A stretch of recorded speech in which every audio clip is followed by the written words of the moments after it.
Eastern wisdom says that we should learn from our own experiences. We are making a journey. I have picked up the preparatory text.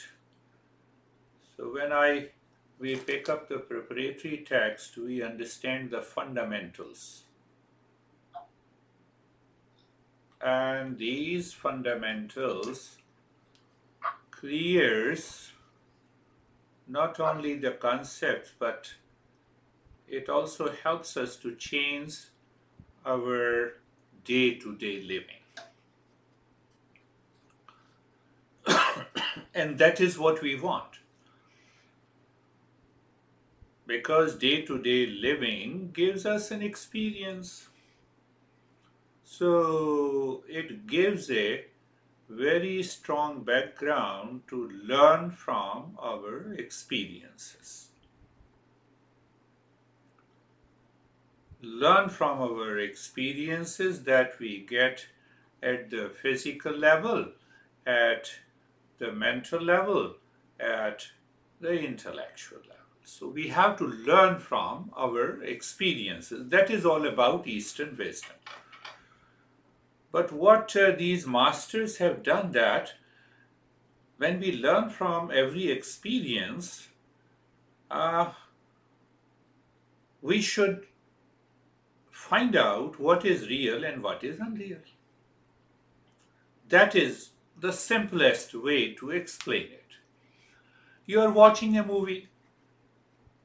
You see that you have an experience. The actor, hero is doing a good work. Villain is evil. Actor is killing the villain. And ultimately, the story ends. Everything is good. But I forget, no, I also have a horror experience, an experience of emotions. But what is real in it? We never think about it.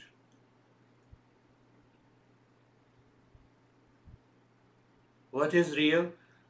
Behind that movie, there is nothing. There is only a TV screen. That is real. On that TV screen, everything is happening. The hero appears, the villain appears, the actor appears, then there is a story. But fact is that same way, everything appears in the consciousness. Everything appears on the consciousness. That is what the learning from experience is. But nothing happens to the consciousness. Have you seen in the movie there is a fight going on, the car jumps couple of feet, the blood is coming out, but nothing happens to the TV screen. Are you getting it? Say yes. Nothing happens to the TV screen. The same thing, nothing happens to that consciousness. That is what we are searching. But to gain an experience, we have to do the karma. We come back to the same topic of karma yoga. Karma yoga leads us to an experience. So what is happening here in this principle of Eastern wisdom, that we are doing the karma, whatever is given to us and whatever we are doing. We change the software. Hardware is the same outside. I am saying good morning to you in the same way, but the inner software has to change. So that makes the karma yoga in our daily life. So when we perform this karma yoga, we can ask that what happens? What happens? So our master says it purifies the mind, it keeps you cool and the calm, you start living beyond the ego, you keep your mind calm, relaxed and poised, You separate yourself from the cause and effect of the world. Are you getting it? Cause and effect. You prevent unwanted, unwelcome thoughts in the mind. You see, that is there. These are wonderful benefits of the karma yoga. Not only it purifies the mind, it leaves your mind relaxed, calm and poised. You start living beyond the ego. It prevents unwanted, unwelcome, uninvited thoughts in the mind. It manages your anxiety, hesitation, duality, conflict, and confusion. And we come very near to the existence. That is why we need to do that. Everyone is doing the karma yoga. Everyone doing karma. Karma is a necessary evil. We cannot live without karma. So, masters are saying that can we change the software? Can we change the very intention? Can we change what is happening in the mind while performing the karma yoga?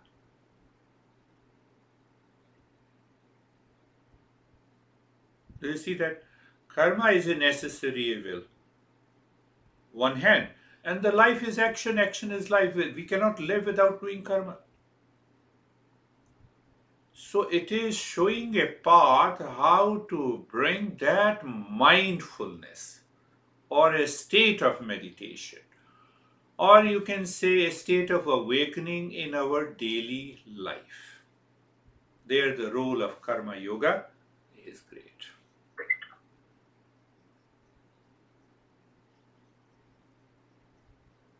Mind is prompting us to do an action all the time, the moment we wake up in the morning until we sleep.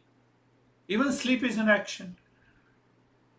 So you see that the moment I become aware before doing the karma and I ask myself what is the right and a good thought, what is the good and right attitude of the mind to perform the karma, you save yourself from unwanted, unnecessary struggle in your life. In any action, you're doing a personal life, professional action, physical, mental, emotional.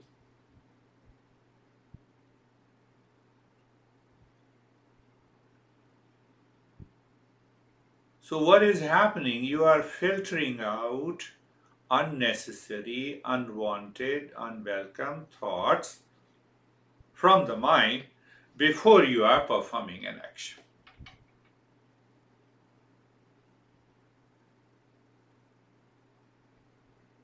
So now, let us go a little deeper.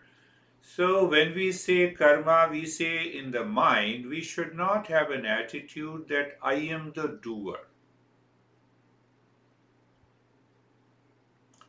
How come? Because eyes is not me, I see you. Lips are not me, I am teaching you. The heart, the entire body, mind, intellect, they are not me. Ego is built on associating these instruments. So ego makes me very selfish, limited. So I drop that. Second part in the karma yoga is that I do karma for the sake of evolving myself. Let me express myself in the teaching, for example, to help you evolve and help myself to evolve to a next level of awareness. So I drop the very habitual, instinctive, and the impulsive mind.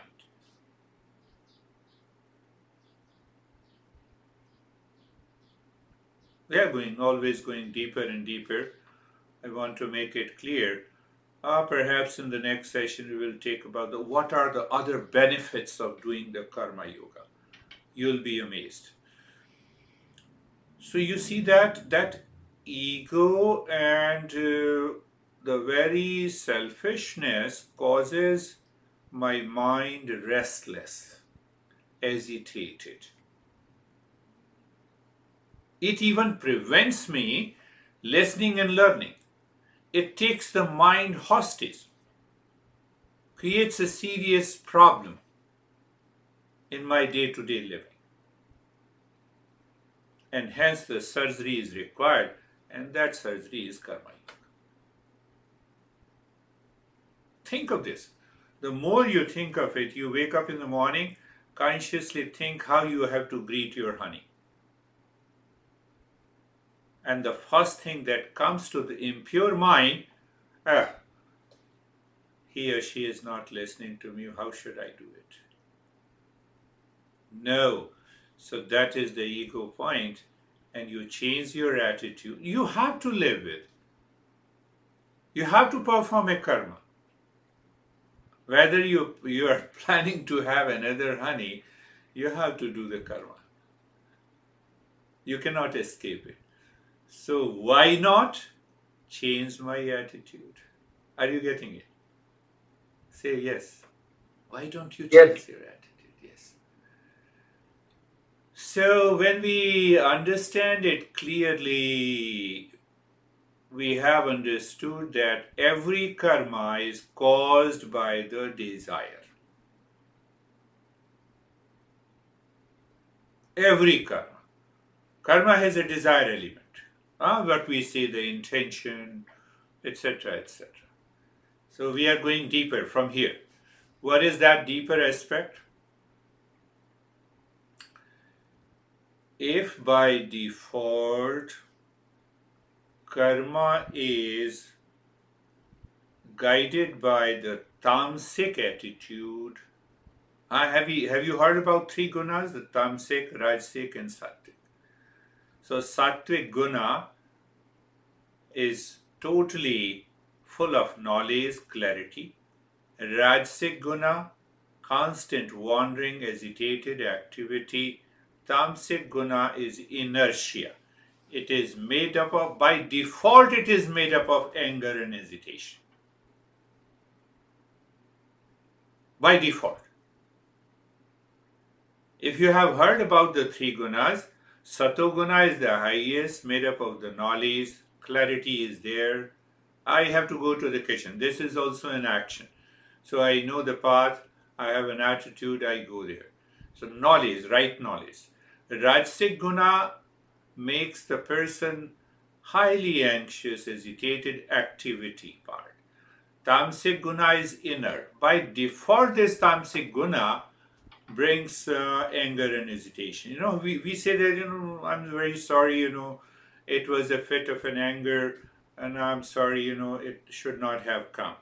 No, because that very action is done by the tamasic guna. Now, how to translate that into day-to-day living?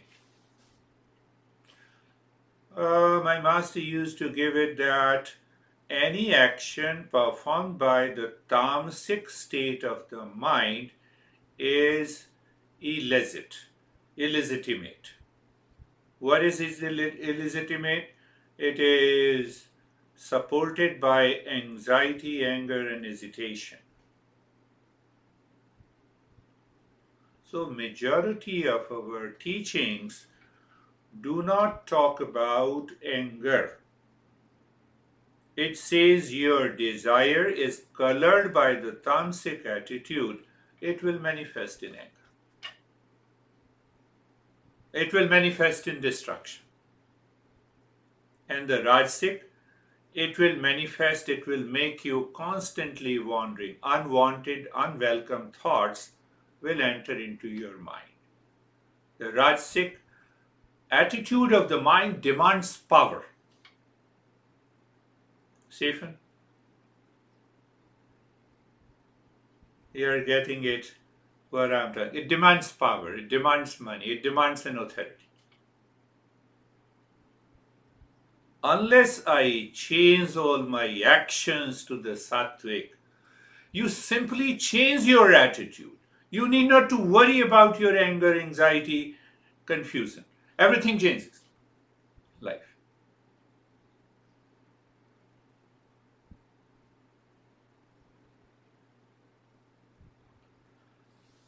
So now see the other reference we have been talking about, the impurity of the mind in terms of the karma yoga. If the impurity of the mind is gone completely, what is the intense, deepest impurity of the mind? Where is the deepest impurity of the mind, or you can say the intense? It is likes and dislikes. The likes and dislikes causes desire, anger, greed, egoism, and reaction, and a host of other problems. So what we were talking about the karma yoga. So I'm performing the karma yoga with a sattvic attitude of the mind. You need not to manage your anger. We don't talk about it. We talk about the root cause of it.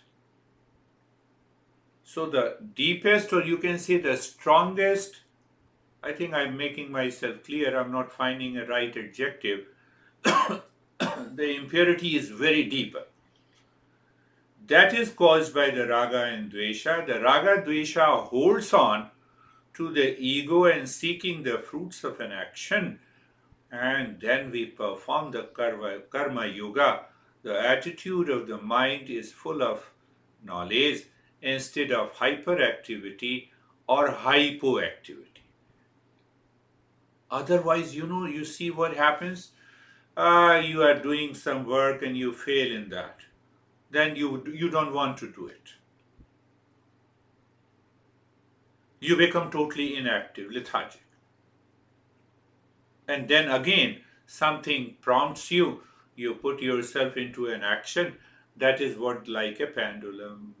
Either you move on one side, extreme one side, or the other side. You do not stay in the middle. So the extreme impurity of the mind is caused by the raga and the dvesha. It causes the attachment and detachment that results into desire. Now that desire is supported by the ego that I must achieve this. If I don't achieve, I am frustrated. If I achieve, I have more greediness. And the journey continues. A vicious circle is created. So in the journey of awakening and realization, this extreme impurity has to be done away with. The second level of impurity, second level of problem is mind is constantly wandering. Wandering is different from the impurity. Do you see that sometimes you don't have a dislike and likes, and still the mind is jumping from one thought to the other, and it is draining our energy. Do you see that? Have you experienced it? No, why my mind is wandering? It is jumping from one thought to the other. So this is a very second level of impurity. Distraction. So before we awaken to the higher consciousness, these two, one is the impurity, other the distraction, has to be, must go, so that, sometimes people say that why I'm not able to progress in meditation, the journey of meditation. It is because of these two reasons.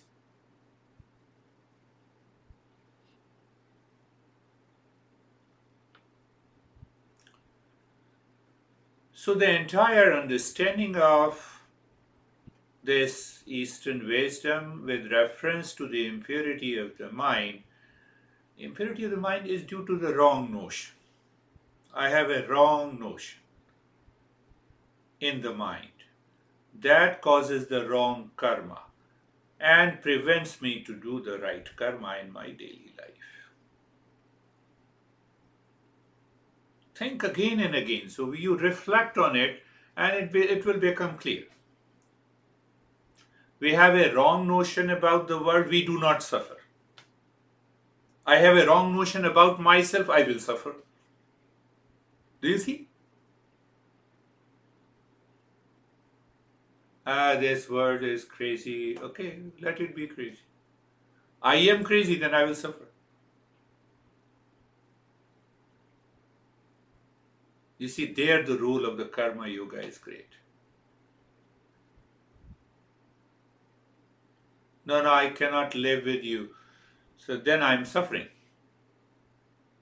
I hate you, I'm suffering. You see, that is a wrong notion about myself. Why should I hate or jealous or anger, hesitation? Leave the world as it is. So that brings us to the same question. Ask yourself how many times you were upset during the last couple of days since the last session. Physically, mentally, emotionally. We reacted physically, emotionally, mentally. That defines the purity and the impurity of the mind.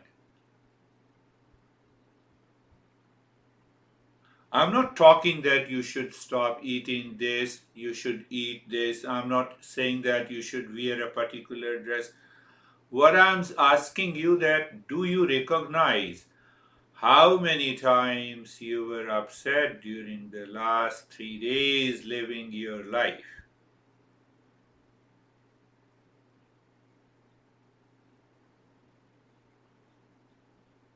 Your mind must remind you when you are near a swimming pool, the water does not sink you. You make a mistake and then you can fall into the river or the swimming pool.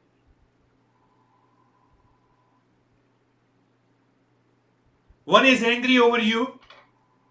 Now apply the same logic.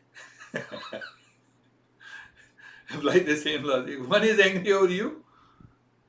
So he or she does not allow you to be angry. You are caught by his anger. You are influenced. Why? Because I did not have the right and the proper attitude of the mind. Are you getting it? I don't have. I lost it. Either my mind went and became rajasic, overactive, and or hypoactive.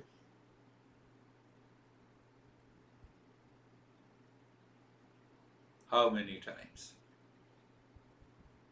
I also discussed that a spark that we realize, that ray of light, that consciousness lives in you all the time. It easily gets away with that ego and the desire for fruits of the action. So that brings me to the same statement. Are we living wisely?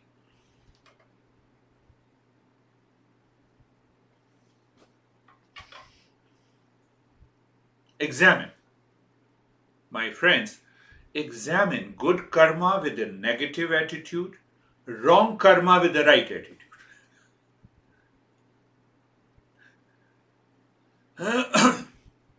Good karma with a negative attitude. Wrong karma with the... I told you I became angry only because you are wrong. What I have to do whether you are right or wrong. Wrong karma with right attitude. My attitude is right. I'm trying to prove that I'm right. Look at those small bites of knowledge that helps us from entering into unwanted, unnecessary struggle in our life. That is what these masters are teaching.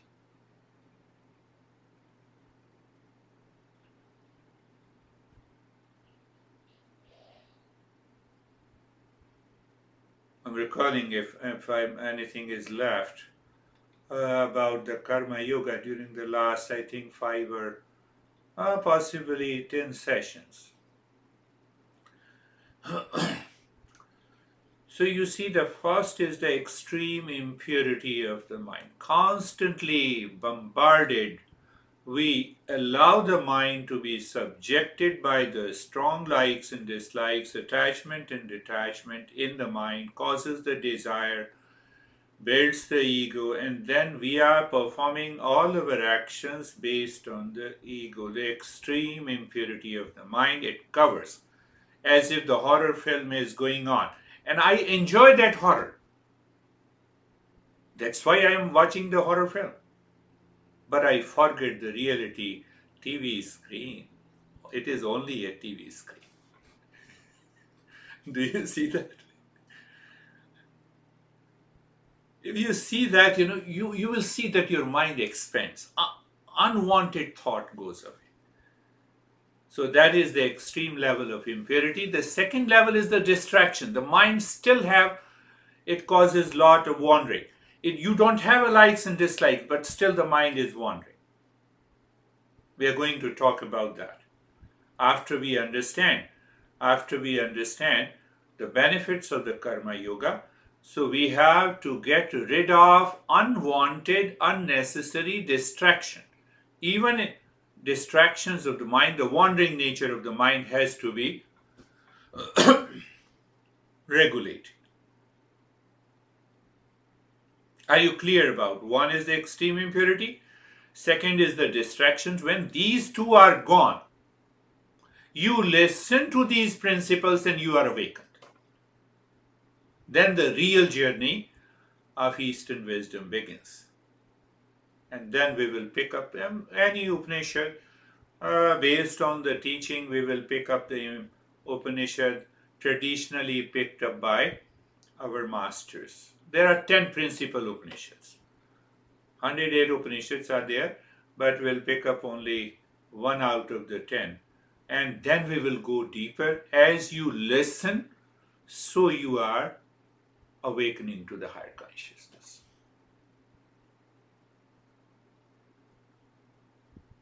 But unless these distractions must go and this extreme impurity must go.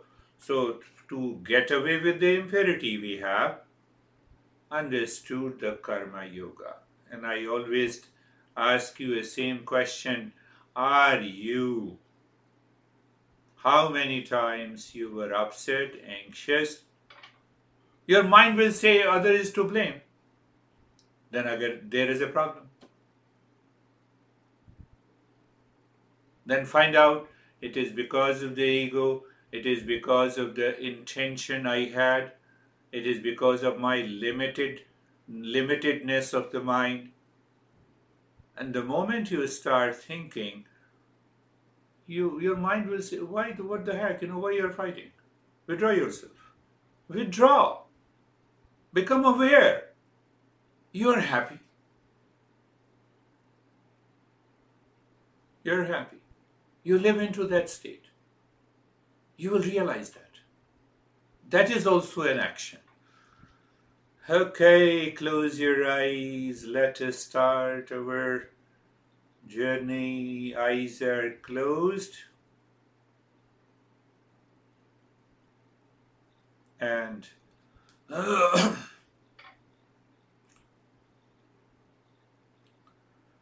I know you know what I'm going to say, being comfortable. So you know it. No, but you have to learn from your experience, being comfortable. I think I explained being comfortable maybe more than 100 ways. You see that we forget those 100 ways because of the distraction of the mind. And that is what we have to work on, that distraction, in our following session. So I make it very simple, which I have repeated many a times. And from the simple, you go to the deeper. Move the mind on the neck joint. First, you sit in any posture which is easy and comfortable for you. You align all the joints of the body so that your mind does not complain during the entire journey. And then move the mind on the neck joint. Be there, feel the sensation. comfort, and steadiness. I have been using these three words. Sensation. Without awareness, I cannot feel it. Comfort. Without awareness, I cannot be comfortable. These are experiences, sensation, comfort, and there is also an experience of steadiness. I recall that some of you has picked up when I said it is the steadiness in the body. It is not the steadiness of the body. In early days, I explained that steadiness in the body pertains to the real self, because the real self is unchanging, all-pervading. I made it such a simple, and some of you has really shared that experience. So your mind is aware of the steadiness which is natural, not holding the body, making an effort, trying to force the body to be still. It can never be still. And you are already deeper. The mind goes to the shoulder joints. So now you see how you move from the lower to the higher awareness. Casual awareness of the shoulder joints, lower. Then you feel the sensation, comfort, and steadiness higher. And then you move to the emptiness or the space, still higher. As if while watching a movie on the TV, you are looking at the screen does not change. It is such a great experience. You are out of all your actions. Ego prevents you not to get out of the action. That is the key. So I told you in the beginning that software needs to be changed. So the entire body, sensation, comfort, and steadiness. You enjoy, simply you enjoy. You see, such a simple way. And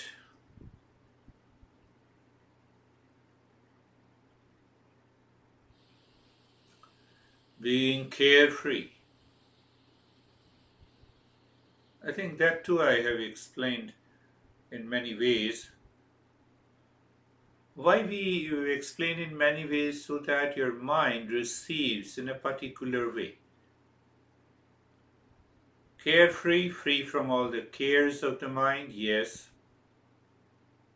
Okay. So how the mind cares? By unwanted, unwelcome, uninvited thoughts in the mind. But I simply become aware they do not belong to me.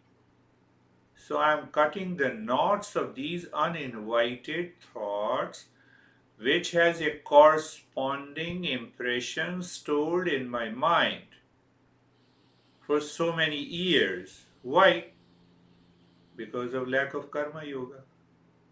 You see, I'm joining the dots so that you should be very clear. Karma accumulates all the impressions. Cause and effect relationship continues. Karma yoga cuts the knot of accumulated impressions. Oh. So now, here practical application that I see, watch, observe. The thoughts are coming and going. I am not trying to control, because if I control, wrong attitude. Oh, leave it. Let it come, let it go. Now see. Not at all worried, concerned, pleased by any thought that enters into your mind. Why I am not a thought?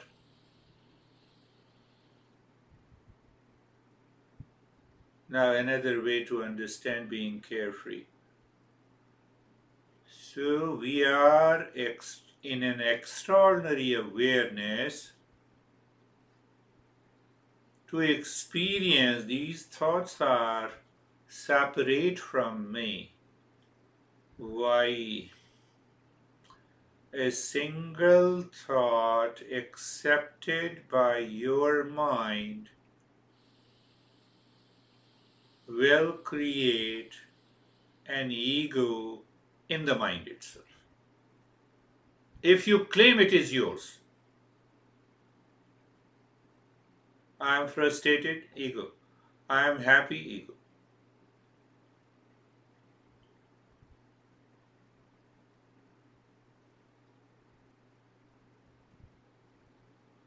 Now you see how profound the step is.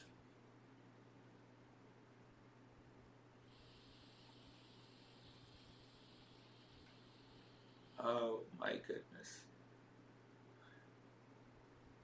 We start enjoying a sense of freedom even now. And then what we do in a traditional, I told you, the traditional journey, we pick up any mantra. So we have picked up a mantra. Sarvesham swastir bhavatu. So I'm not fighting with those thoughts. I'm saying these are my thoughts, not the unwanted, unwelcome thoughts. Sarvesham swastir bhavatu. Sarvesham swastir bhavatu. Wait, I'm going to change the practice, but let you absorb, your mind should absorb completely. Let there be a well-being for all. And again, I have explained the mantra in a different way. You just contemplate and reflect in your mind. So you have a series of the thoughts. What is that? Oh, well-being is a common factor. Well-being is sought by every living species on this earth planet. We don't know about other planets, including me. So it has to exist. It has to exist everywhere. Now see what happens to the mind.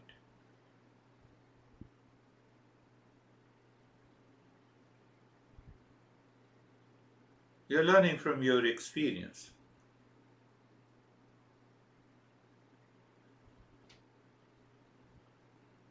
Sarvesham shantir bhavatu. Sarvesham shantir bhavatu. Sarvesham shantir bhavatu. May there be peace for all. Ego says, I want peace for myself.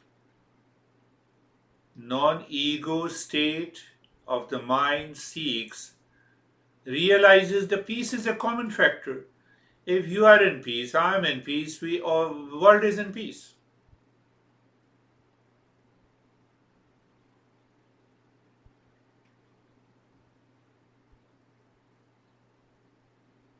They already understood, from the ant to the elephant to the tiger to the human being to even to the plants. Because they have some sensation, they have a life, so they have a sensation, and behind that sensation there is a consciousness, and that consciousness is of the nature of peace. Hence we all are seeking peace, common factor. It's not that we humans are siblings. I'm throwing another thought. It's not only that, my friends. Every plant, every animal, everything in one way our sibling.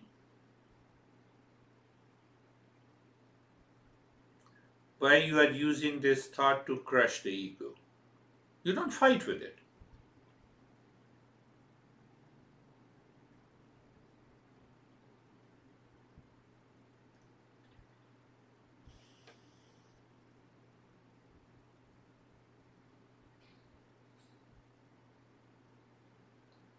Sarvesham Purnam Bhavatu. Sarvesham Purnam Bhavatu. Sarvesham Purnam Bhavatu. May there be completeness for all. Ask your pet, do you feel a sense of incompleteness? They don't care. The way the existence has given them the birth, since the birth until they die, they are complete. We feel the sense of incompleteness from the birth until the death. And in incompleteness pulls me to do the karma with the wrong attitude. Then the cause and effect relationship, and the mind gets filled with the impurities. So our master says, you are complete in itself, the way the mango tree is, the way the ant is, the way the tiger is. They never fight for a sense of completeness.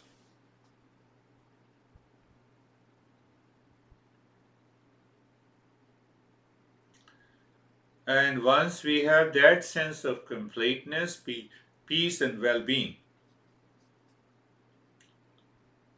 So what happens to our life from moment to moment? It is filled with an auspiciousness. I have restricted myself to this. We will also understand the auspiciousness has a link to our blessing and a grace. So we will understand that what exactly is the blessing and the grace of the existence in our life. Can we live constantly in that state?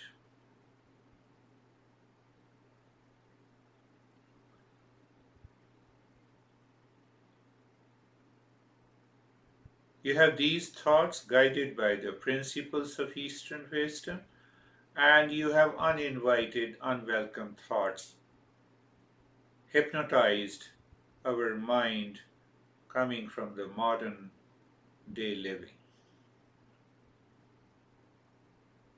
Causes constant anxiety, duality, conflict. But we are not done with. Look inside the heart. You are separating completely. Om Shanti. Start breathing quick and fast. And keep the body steady. You already know it, what we are doing. Clear. We are clear about it, my friends. And that's why we have been repeating this again and again.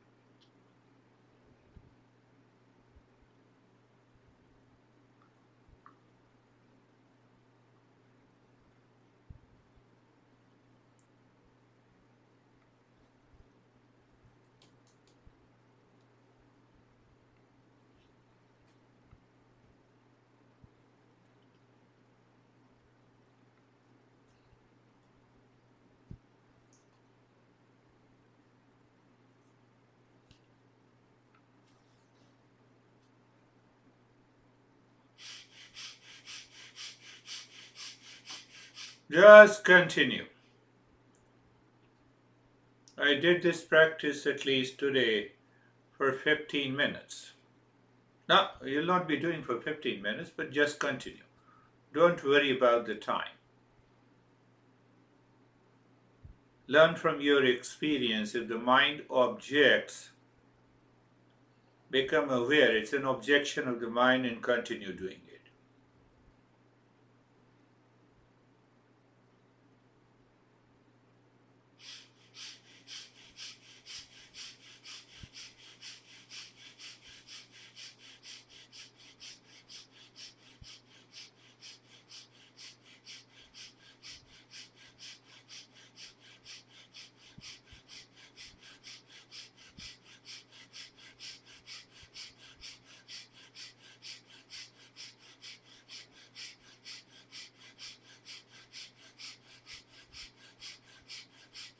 Om Shanti continues.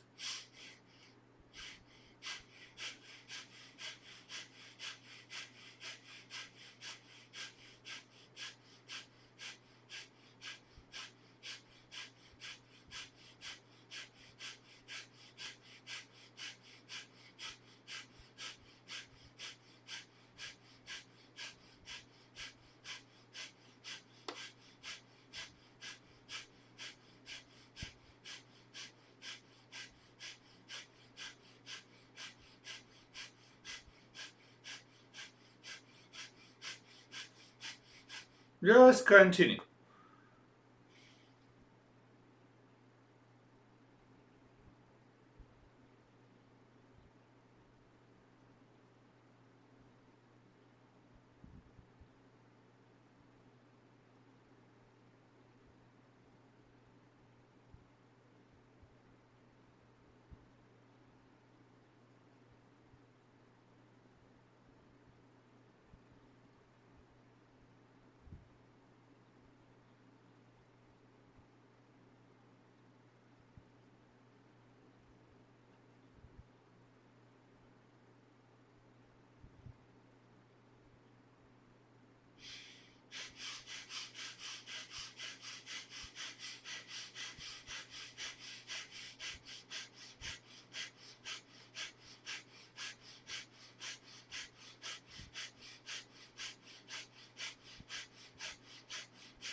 And my friends, stop there, start breathing deep, silent and slow, moving the mind from the crown of the head inside the spine to the tailbone, singing mentally Om Shanti. You see, in quick and a short breath, it was Shanti was the shorter. Here it is a longer. And every time we exhale, the mind moves from the tailbone to the crown of the head in the space within. And I already gave a metaphor to make you understand. The car, the driver, the highway, Shanti, it takes care of the breath, the body, the space within is the mind, the space the mind is driving in the highway. It is aware of it, and then you have enough time to drop the Om Shanti. Om Shanti.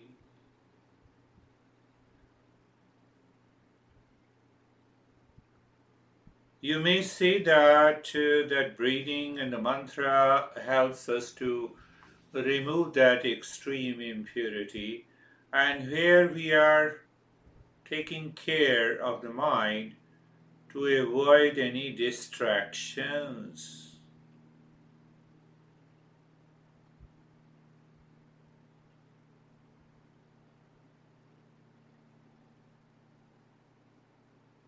And you will find out the body doesn't want to move. You have a deepening of the sensations all around the body. Maybe sometime it freezes, you feel hot and cold. They all are good experiences to tell you that the mind is going deeper.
and continue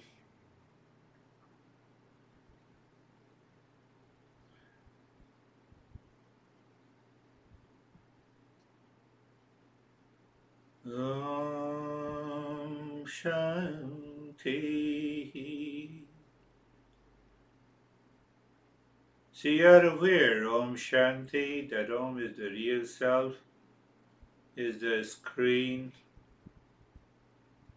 Shanti is the manifestation, and ultimately they appear in the form of the deep silence, slow breathing, steadiness in the body. Almost we are in a different level of awareness.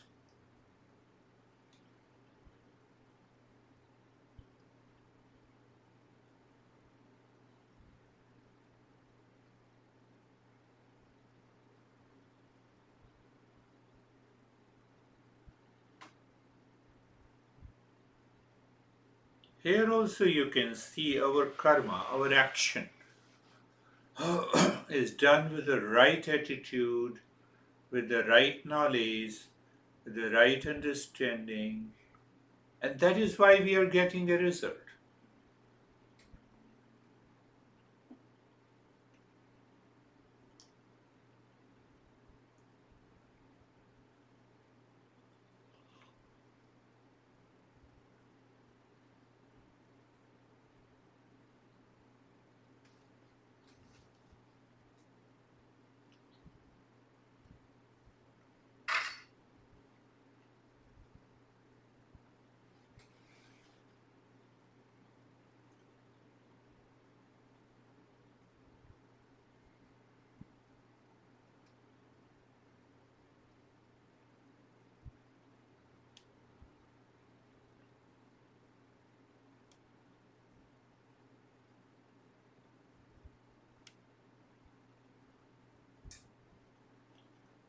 Now stop this nyasa, also move the mind inside the cave of your heart, singing Om, as if singing Om takes your mind deep inside. The mind, when it appears as if it is stopped, you drop the Shanti.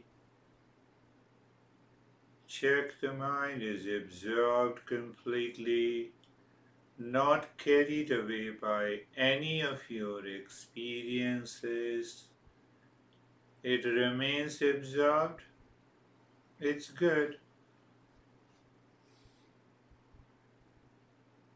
Some thought distracts you, no issue. That is an opportunity.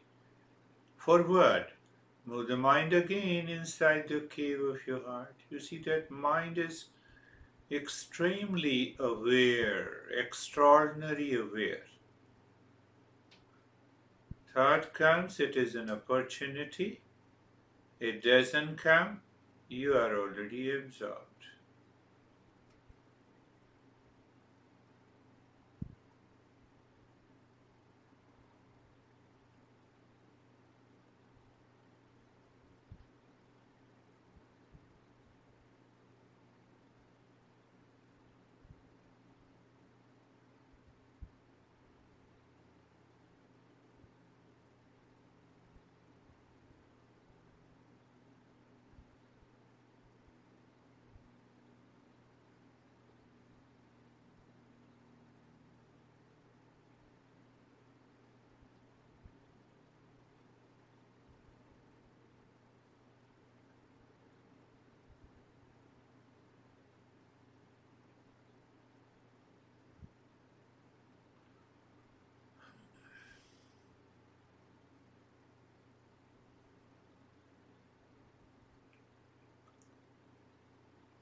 I'm with you, I keep quiet.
Shanti, Shanti, Shanti.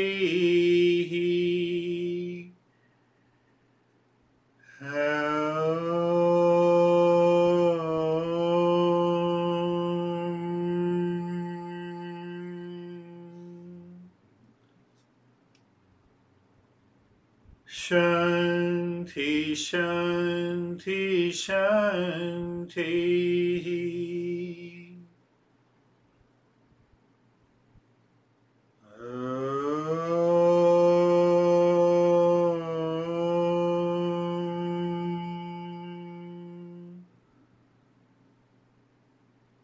Shanti, Shanti, Shanti. Bring your mind on the right hand, your mind on the left hand. Lift your both the palms, place it on your eyes. Open the eyes inside, know your experiences, bring the hands down, and we will share our experiences. So, how are you, Stephen? I have to say I struggled a little bit during this meditation, and not for anything. I think that was bad, upsetting, or wrong. But I had an experience during the Sarve Sham that I was deep in a deep dark space, and all of a sudden I had this vision. Which again, as soon as I saw the vision, I was like, okay, my mind is doing something to me. But it was me sitting in the exact position I'm in, talking to myself, almost as a reflection in a mirror. And myself was telling myself that an argument can only take place if you choose to engage. So don't engage with the ego. Yes. And I spent the rest of my meditation thinking about that whole experience and was battling back and forth as, okay, forget about that. We'll talk about that later, and try to settle in. And that was where my challenge existed. Other than that, I'm pretty calm. Yeah. You're right. You see that impurity was not there, but the distraction. The distraction was there, and one of the main job of this ego is to distract you from the reality. Why? The ego will die. Once we find the real self, the ego will constantly die. It will be used as an instrument. At present, it is being used as a master. It is acting as a master. But it's a beautiful way to understand and explain it. That's wonderful. So, how are you, David and Jerry?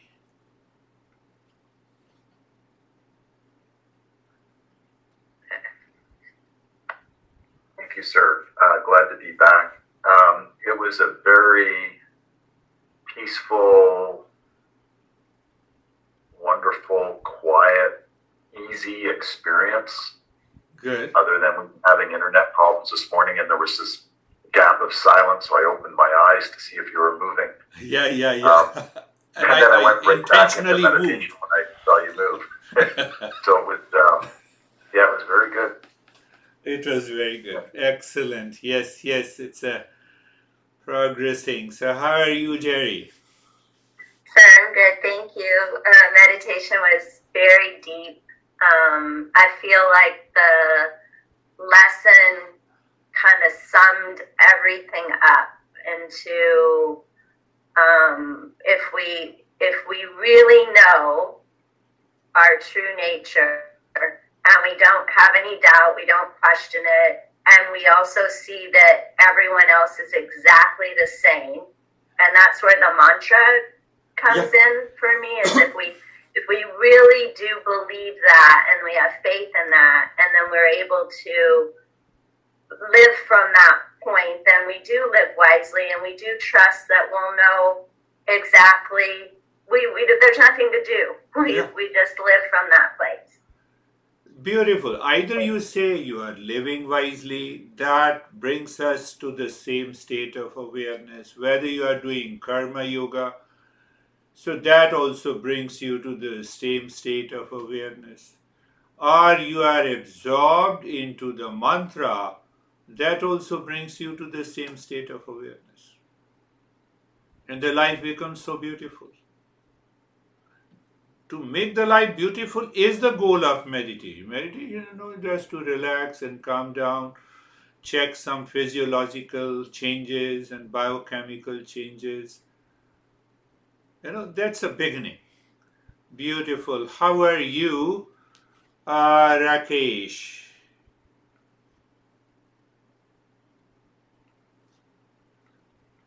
Thank you, sir. Sir, it was just like any other day. I was absorbed totally and very peaceful and very relaxed. Very good. Don't forget to apply these principles in your life, because action is life, life is action. It's very important. But if we do not apply, what will happen? The ego will create a dual personality. One personality, I know what meditation is. Outside, I know what reaction is.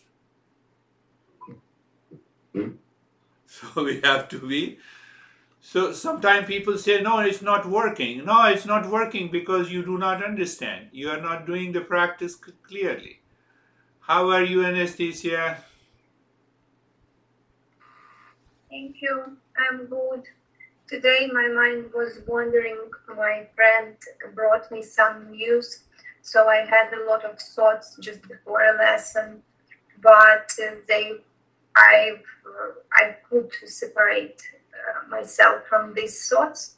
And when I noticed my body, I felt like the blood was moving inside. I think it was prana or something that, because it was very interesting first time experiencing like that.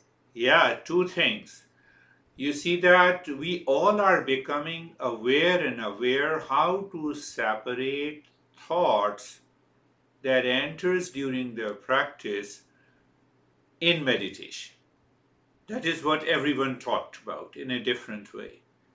Why not separate these thoughts when they come during day-to-day living from moment to moment? And the moment you are able to separate, you will see how deeper the state of calmness is. Beautiful. How are you? Terry, I don't see you.